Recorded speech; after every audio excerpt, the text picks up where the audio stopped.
నమస్తే అఫ్సాన్ రాజేష్ గారు, welcome to icon politics. నమస్తే. సార్, 1999 లో అనుకుంటా సార్, చంద్రబాబు నాయుడు గారు ఒక స్టేట్మెంట్ అనేది పాస్ చేయడం జరిగింది. అంటే ఫ్యూచర్ డెవలప్మెంట్, ఫ్యూచర్ లో రెవెన్యూ జనరేషన్ లో one of the major crucial role play చేసేది టూరిజం అని 1999 లోనే చంద్రబాబు నాయుడు గారి స్టేట్మెంట్ అనేది పాస్ చేయడం జరిగింది. అప్పుడు సిపిఐ వాళ్ళందరూ అపోజ్ చేశారు. అంటే రైతులకి ఇది ఏమన్నా మేలు చేస్తుందా, మీరు టూరిజం ఇలా మాట్లాడారంటే వెనక కొంచెం అపోజ్ చేయడం జరిగింది. అండ్ నెక్స్ట్ ఇదే నిన్న ఏదైతే తెలంగాణ అసెంబ్లీలో సిపిఐ నేతలే చెప్పడం జరిగింది. ఏదైతే 1999 లో ఏదైతే చంద్రబాబు నాయుడు గారు టూరిజం సంబంధించి ఒక స్టేట్మెంట్ పాస్ చేయడం జరిగిందో దానికి అప్పుడు మేము అపోజ్ చేసాం. బట్ ఇన్ రియాలిటీ కనుక ఇప్పుడు కనుక మనం చూసుకున్నట్లయితే టూరిజం అనేది దీని మీద ఎక్కువ రెవెన్యూ అనేది జనరేట్ అవుతుంది వితౌట్ ఎనీ ప్రమోషన్. సో దీని ప్రకారంగా చంద్రబాబు నాయుడు గారు మొన్న కలెక్టర్ మీటింగ్ అది కూడా దాని పాయింట్అవుట్ ఇప్పుడన్నా నన్ను గుర్తించాలని పాయింట్అవుట్ చేయడం జరిగింది. సో దీన్ని బట్టి చూసుకుంటుంటే నెక్స్ట్ చంద్రబాబు నాయుడు గారు విజన్ 2047 అని ఒకటి తీసుకొచ్చారు. ఏ టెక్నాలజీ మీద ఎక్కువ దాన్ని ఫోకస్ చేస్తున్నారు. అండ్ గతంలో 99 లో అప్పుడు ఆయన అపోజ్ చేస్తారు, కానీ ఇప్పుడు ఆయన కనిపిస్తుంది ఇది విజనరీ లీడర్ కి నిదర్శనం. అండ్ ఇప్పుడు ఎవరైతే వీళ్ళందరూ అపోజ్ చేస్తున్నారో ఏఏ అని చెప్పి విజన్ 2047 మీద ఎక్కువ అపోజ్ చేయడం జరుగుతుంది. సో నెక్స్ట్ ఒక 2-3 ఇయర్స్ తర్వాత వాళ్ళు రియలైజ్ అవుతారా ఇప్పుడు 2047 చంద్రబాబు నాయుడు గారు ఒక విజనరీ లీడర్, అది మంచి సక్సెస్ అవుతుందని? వాస్తవంగా చంద్రబాబు నాయుడు గారి విజన్ గురించి, ఆయన విజనరీగా ఆలోచించి చేసిన నిర్ణయాల ఫలితాలని సమాజం చవిచూడటానికి కొంత టైం పట్టొచ్చు. కానీ అంతిమంగా ఆయన తీసుకుని వచ్చిన సంస్కరణలు కానీ, ఆయన అమలు చేసిన పాలనా విధానాలు కానీ, ఆయన ప్రభుత్వ పరంగా ఎంచుకున్న రంగాలు కానీ అద్భుతమైన పురోగతి సాధించాయి అనేది ఈ రోజు మనకి రాష్ట్ర వ్యాప్తంగా, ప్రపంచవ్యాప్తంగా తెలుగు వాళ్ళు అద్భుతమైన స్థానాల్లో నిలదొక్కున్న తీరు చూస్తేనే మనకు అర్థమవుతా ఉంటది. కాబట్టి ఇక్కడ వెంకయ్యనాయుడు గారు పదే పదే ఒక స్టేట్మెంట్ ఇస్తూ ఉండేవారు. ఈ రోజు చంద్రబాబు నాయుడు ఆలోచించింది దేశం కొన్ని సంవత్సరాల తర్వాత ఆలోచిస్తుంది అని చెప్పని. కార్పొరేట్ ప్రపంచంలో కూడా చంద్రబాబు నాయుడు ఈ రోజు ఆలోచన చేసిన దాన్ని దేశం అంగీకరించడానికి దశాబ్ద కాలం పట్టుద్ది అని చెప్పని మనకి గతంలోనే కార్పొరేట్ జైంట్స్ కూడా చంద్రబాబు నాయుడు గారిని ఎన్ఆర్ చేసిన తీరు చూసాం. అలాగే ఇప్పుడు మీరు ప్రస్తావించిన అంశం కూడా 1999 అసెంబ్లీ పార్లమెంట్ ఎలక్షన్స్ సందర్భంగా ఆ రోజుల్లో తెలుగుదేశం, భారతీయ జనతా పార్టీ కలిపి కూటమిగా పోటీ చేస్తున్న సందర్భంలో ఖమ్మం జిల్లాలో ఎన్నికల ప్రచారం చేసే సందర్భంలో ఖమ్మం జిల్లాలో స్థానికంగా కమ్యూనిస్ట్ పార్టీలకున్న పట్టు దృష్ట్యా ఆ రోజున చంద్రబాబు నాయుడు గారు ఓటర్లకు చేసిన అప్పీల్ ఇది. కమ్యూనిజం లేదు, ఏయిజం లేదు, రాబోయే రోజులంతా టూరిజానికి ప్రాధాన్యత అని చెప్పడం జరిగింది. నిజంగానే ఆ స్టేట్మెంట్ ని ఆ రోజు కమ్యూనిస్ట్ పార్టీలు అది వారి మనుగడనే ప్రశ్నిస్తున్న సందర్భంలో తీవ్రంగా అపోజ్ చేశారు, చంద్రబాబు నాయుడు గారిని విమర్శించారు. ఇక్కడ దీనికి కొంత పూర్వరంగం కూడా మనం చెప్పుకొని తీరాలి. చంద్రబాబు నాయుడు గారు కమ్యూనిస్టుల మీద అంతగా ఎందుకు అంత విరుచుకుపడ్డారు అని చెప్పని. వాస్తవంగా 1994 అసెంబ్లీ ఎన్నికల్లో రాష్ట్రంలో, ఉమ్మడి రాష్ట్రంలో తెలుగుదేశం, కమ్యూనిస్ట్ పార్టీలు కలిపి మిత్రపక్షాలుగా పోటీ చేశాయి. ఆ పోటీ చేసిన సందర్భంలో 1995లో ఎన్టీ రామారావు గారితో విభేదించి రాష్ట్ర ముఖ్యమంత్రిత్వాన్ని, తెలుగుదేశం పార్టీ అధ్యక్ష బాధ్యతలు కూడా చంద్రబాబు నాయుడు గారికి పార్టీ కట్టబెట్టిన తర్వాత కమ్యూనిస్ట్ పార్టీలు కూడా ఈ నాయకత్వ మార్పిడిని స్వాగతించాయి. చంద్రబాబు నాయుడు గారితో సేల్ అయ్యారు. 1996 పార్లమెంట్ ఎన్నికలు తర్వాత యునైటెడ్ ఫ్రంట్ గవర్నమెంట్ ఏర్పడ్డ సందర్భంగా కూడా ఆ రోజుల్లో కూడా కమ్యూనిస్ట్ పార్టీలు, తెలుగుదేశం పార్టీ కలిపే సహజగా కేంద్రంలో కూడా రాజకీయాలు కొనసాగించాయి. కానీ 1998 నాటికి కొంత పరిస్థితులు, పరిణామాల్లో జాతీయ స్థాయిలో మార్పు గోచరించింది. ఎందుకంటే ఆ ఎన్నికల్లో కాంగ్రెస్ ఏతర థర్డ్ అలయన్స్ కి పెద్దగా సంఖ్యాబలం దక్కలేదు. కాంగ్రెస్ పార్టీకి జాతీయ స్థాయిలో సీట్ల సంఖ్య పెరిగింది. ఆ పెరిగిన నేపథ్యంలో అప్పటి కమ్యూనిస్ట్ నాయకులు కాంగ్రెస్ పార్టీకి మద్దతు తెలుపుదాము అని చెప్పని చంద్రబాబు నాయుడు గారికి ప్రతిపాదించడం జరిగింది. అలా ప్రతిపాదించిన సందర్భంలో చంద్రబాబు నాయుడు గారు ఆ ప్రతిపాదనతో విభేదించారు. ఎందుకనంటే ఇవాళ కమ్యూనిస్టు పార్టీల రాజకీయ పరిస్థితులు వేరు. ఆంధ్రప్రదేశ్ రాష్ట్రంలో తనకి ప్రధాన ప్రత్యర్థి కాంగ్రెస్. అటువంటి కాంగ్రెస్ పార్టీకి మద్దతు ఇచ్చి ఇవాళ రాష్ట్రంలో తన ప్రత్యర్థిగా ఉన్న కాంగ్రెస్ పార్టీ బలోపేతం కావడానికి ఆస్కారం కలిగించే పరిస్థితులకి తానే భుజం అందించడం అనేది ఆయన అంగీకరించాల. అంగీకరించిన పరిస్థితుల్లో అప్పుడు సింగిల్ లార్జెస్ట్ పార్టీగా ఎమర్జ్ అయి ఉన్న భారతీయ జనతా పార్టీకి, అటల్ బిహారీ వాజ్పేయి గారి నాయకత్వంలో ఉన్న పార్టీకి ఆ రోజు చంద్రబాబు నాయుడు గారు మద్దతు ఇచ్చారు. దాంతో అప్పటి వరకు సహజ మిత్రులుగా కొనసాగుతూ వచ్చిన కమ్యూనిస్టులకి, తెలుగుదేశం పార్టీకి కొంత ఎడం పెరిగింది. రాజకీయంగా వైరపక్షాలుగా మారిపోయారు.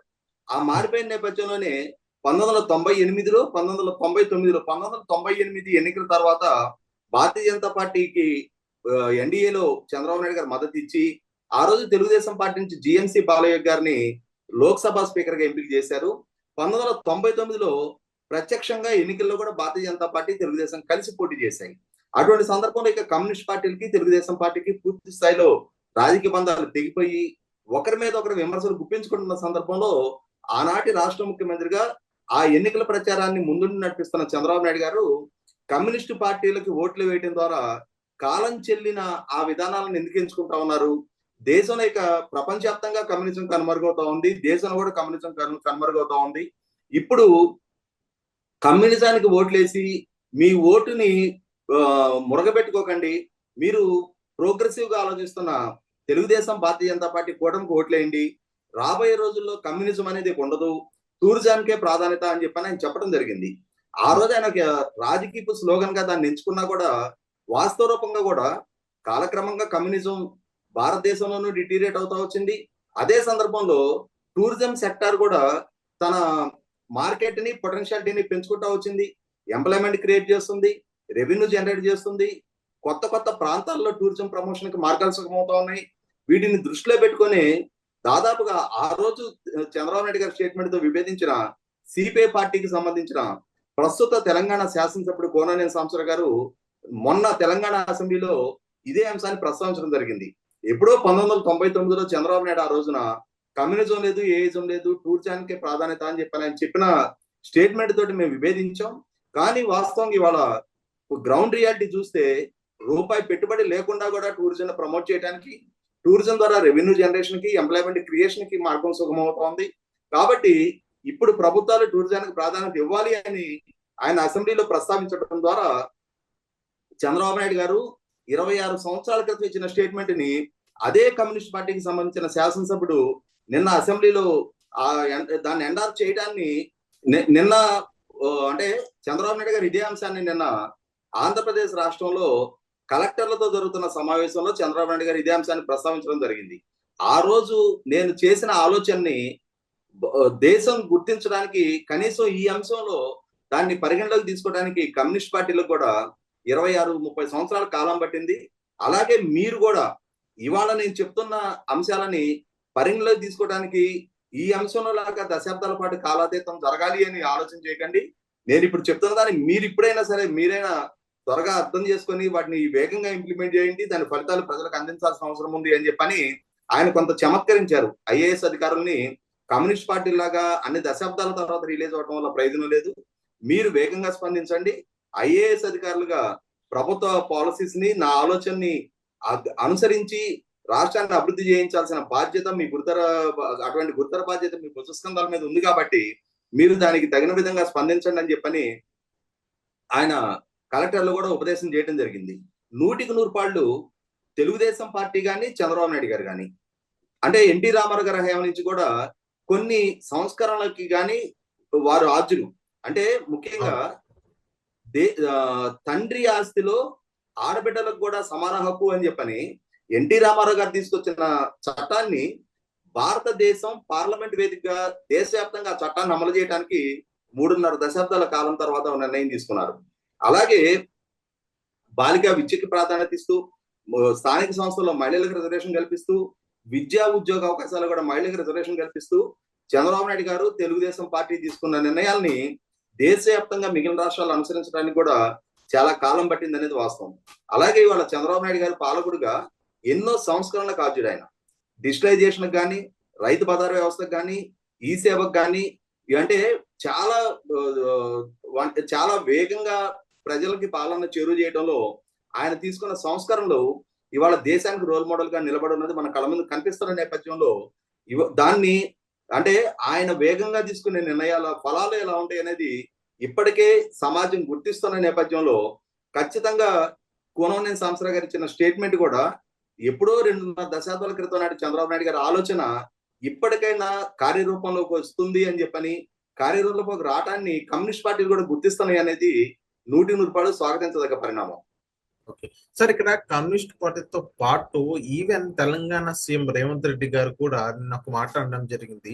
ఏదైతే చంద్రబాబు నాయుడు గారు సైబరాబాద్ అని ఏదైతే స్థాపించారో దాని తర్వాత చంద్రబాబు నాయుడు గారి తర్వాత ఏ ముఖ్యమంత్రి అయినా దాన్ని అడ్డుకట్ట వేయలేదు, ఏ ముఖ్యమంత్రి కూడా దాన్ని కట్ చేయలేదు, కొనసాగించారు. కాబట్టి ఇప్పుడు తెలంగాణలో ఇంత ఇంత రెవెన్యూ అనేది జనరేట్ అవుతుందని అన్నారు. అంటే ఇండైరెక్ట్ గా చంద్రబాబు నాయుడు గారు ఒక మంచి పని చేశారు తెలంగాణ సంబంధించింది అని రేవంత్ రెడ్డి గారు చెప్పడం జరిగింది. సో దీన్ని బట్టి మీకు ఏమనిపించింది సార్ నిన్న రేవంత్ రెడ్డి గారు చెప్పిన స్టేట్మెంట్ ప్రకారం?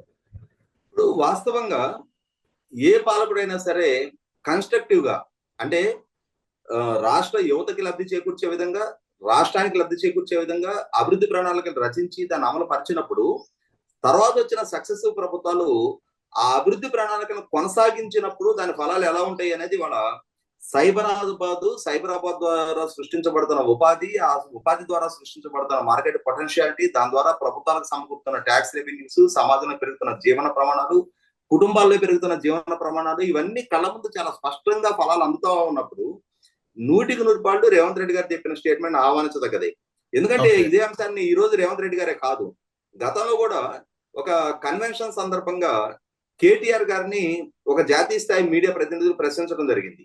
ఇవాళ హైదరాబాద్ లో ఉన్న మైక్రోసాఫ్ట్ లాంటి సంస్థలన్నీ మీరే ఛానలైజ్ చేశారు అన్నప్పుడు ఆయన బహిరంగంగానే చెప్పడం జరిగింది, అండు క్రెడిట్ తీసుకోవడానికి నేను సిద్ధంగా లేను, అసలు హైదరాబాద్ లో ఐటీ అనేది లేని రోజున దాన్ని ఛానలైజ్ చేసి తీసుకొచ్చింది చంద్రబాబు నాయుడు గారు, ఆయన ద్వారా జరిగిన ఆ ఇనిషియేషన్ వల్ల హైదరాబాద్ కు ఒక గేమ్ చేంజర్ గా ఉపయోగపడింది అని చెప్పని నేషనల్ మీడియా ముందు కేటీఆర్ గారు కూడా అడ్మిట్ కావడం జరిగింది.